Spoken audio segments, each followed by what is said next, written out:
When we moved into Rosewood Estates, it felt like stepping into the cover of one of those glossy suburban magazines. The lawns were exact replicas of one another, each blade of grass the same length, each flower bed meticulously curated with cheerful blooms that looked suspiciously artificial. White fences gleamed as though scrubbed nightly, and every driveway sparkled as if car wax had spilled across the pavement. The welcome packet from the HOA was thick, far thicker than I expected. At first glance, it was all harmless. Rules about trash bins, acceptable paint colors, even which model of mailbox post was in harmony with the community's image. My wife laughed at the absurdity of the more outlandish ones, like the page devoted solely to regulations on holiday decorations. At the time, I laughed too. After all, wasn't this the price of living in a so-called perfect neighborhood? But then came the letters. The first one appeared on our doorstep just 3 days after moving in. No postage, no envelope, just a folded sheet of paper tucked under a smooth rock. The words were typed in a blank, mechanical format, but the tone was chilling instead of bureaucratic. We noticed the light in your upstairs hallway stays on past 10 o'clock p.m. Please observe quiet hours and reduce unnecessary illumination. Thank you. It unsettled us, but not enough to suspect malice.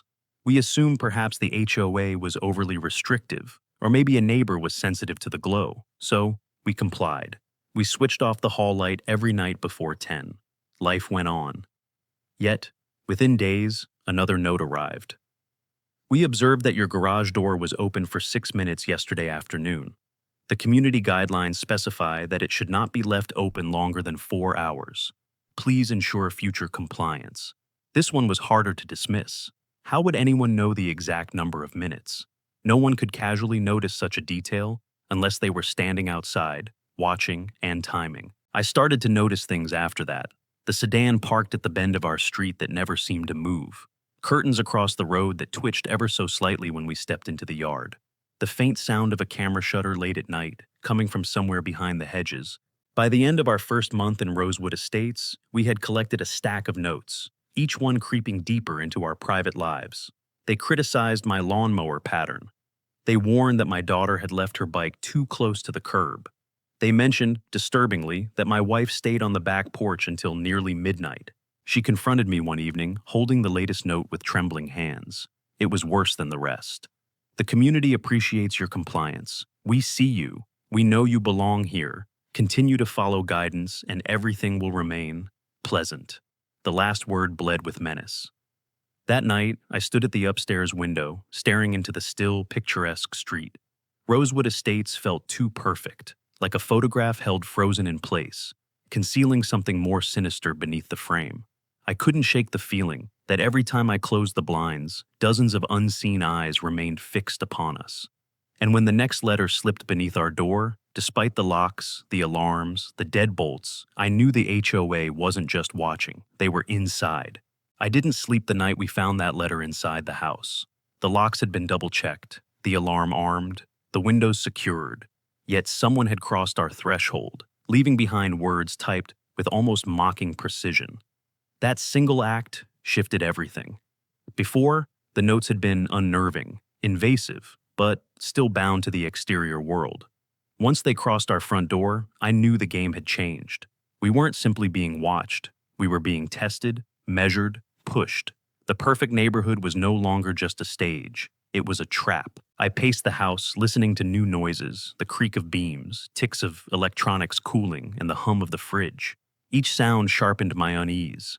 I thought I heard footsteps above, slow and deliberate. The next morning, lines of fatigue etched our faces. On the driveway, another letter waited by the same flat stone. This one explained the violation of unauthorized after-hours observation, claiming a neighbor had noticed I'd been at the upstairs window far too long into the night. I felt the blood leave my body as I read it. Whoever had written this wasn't merely accounting for details. They were taunting me, reminding me that visibility was a one-way street in Rosewood Estates. I was the exhibit, housed in my pristine cage, and they were the unseen keepers. That's when I began noticing the rhythm, how every action, every behavior was recorded in increments of time. 4 minutes for the garage, 45 seconds for the bike on the sidewalk, 10 o'clock sharp for the hallway light. Numbers marched through the notes like coordinates or laboratory results. It dawned on me then that our presence here wasn't about harmony or property values or any ordinary HOA fixation. It was about control. In the fourth week, something new arrived. No longer a flat slip, but a thick envelope, sealed with wax. Inside, a set of photographs spilled across our dining table. They were pictures of us, taken through windows, from tree lines, through cracks in fences. Always at night. My daughter is asleep in her bed. My wife is brushing her hair in front of the mirror. I stand shirtless by the kitchen sink, gulping water in the dark. My wife broke down sobbing. I just stared at the photos, numb. Someone had been in our backyard. Inch by inch, our lives were being stolen and reproduced, cataloged for reasons I couldn't yet fathom. That evening, taking out the trash, I scanned the cul-de-sac. Neighbors smiled, lingered too long on their lawns, or fiddled with radio dials. Ordinary gestures, yet each felt like surveillance. Even the air was unnervingly artificial. Once darkness fell, my spiral grew. Restlessness drove me to crack the curtain in my bedroom. That's when I saw it. Across the street, in the upstairs window of the house that had always seemed unoccupied, a figure stood, perfectly still, backlit, almost blending into the shadows. They weren't pretending. They weren't hiding in bushes or cars. They were boldly stationed in their command post, watching openly like a sentinel. Our eyes met, or at least I thought they did, and the curtain snapped shut in an instant. I stayed locked to that window until dawn, searching, waiting, but the figure never returned. When the sun rose, a new letter arrived, shorter this time, more direct. Good. Keep looking. You're beginning to understand. We are not your enemies. We are your guardians. I crushed the paper in my fist, but the words clung to my mind like burrs. Guardians of what? Guardians for whom? By then, my family had reached breaking point. My daughter refused to sleep alone, convinced someone was already hiding under her bed. My wife whispered that we should move, flee, vanish in the dead of night. But the contract we'd signed locked us in iron chains of debt and penalties that would ruin us. To leave was to lose everything. So instead, I decided to confront it. That night, I sat on the porch with a flashlight clutched in my hand, determined to catch whoever dared approach. The suburban street stretched calm before me, headlights from distant cars streaking the horizon like falling stars. Hours dragged. The quiet was suffocating. Then I heard it, the faint crunch of gravel, the unmistakable weight of footsteps drawing near. Between the houses, a shadow rippled against the hedges, deliberate, unhurried. I raised the beam of my flashlight, cutting the dark open like a blade. Nothing. Silence swallowed the moment. Yet, when I lowered the light again, heart thundering, I spotted it wedged beneath the porch railing. Another note. I hadn't even seen the hand that placed it there. With trembling fingers, I unfolded the slip. Tomorrow night, the house across the street. We are ready to show you what you're a part of. The perfect neighborhood was no longer watching from the shadows. It was inviting. And I knew I'd go. I didn't tell my wife about the note. Some secrets are too heavy to share, and this one would have buried her beneath dread.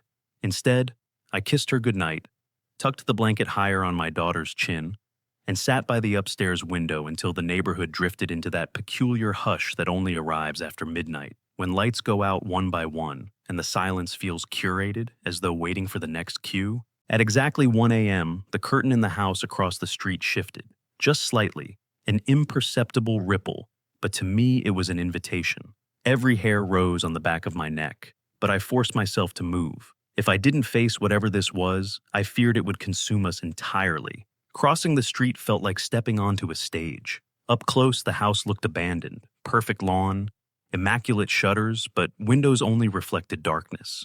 The door was already unlocked. Inside, the air was cool and still, carrying no scent of furniture, cooking, or habitation. The rooms were bare, no couches, no photographs, no children's artwork taped to the walls. Instead, metal folding chairs were placed along the edges of rooms, all facing inward as if waiting for occupants. A faint hum reached me, low, electric, beckoning toward the staircase. On the second floor, the hum sharpened into the unmistakable buzz of machinery. Behind a door, I found the heart of Rosewood Estates. The room was filled with screens, endless rows mounted across every wall, each streaming footage from somewhere in the neighborhood. Some caught wide angles of driveways, others peered deep through windows. My breath froze when I spotted our living room, our kitchen, our daughter's bedroom. Every room of our house had already been mapped, captured, watched around the clock.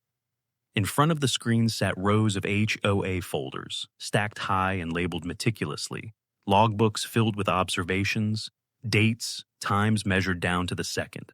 A record of every movement in the community, compiled like sacred scripture. At first, my mind spun with the cruelty of it, but then I noticed something unusual. Not all the footage matched reality.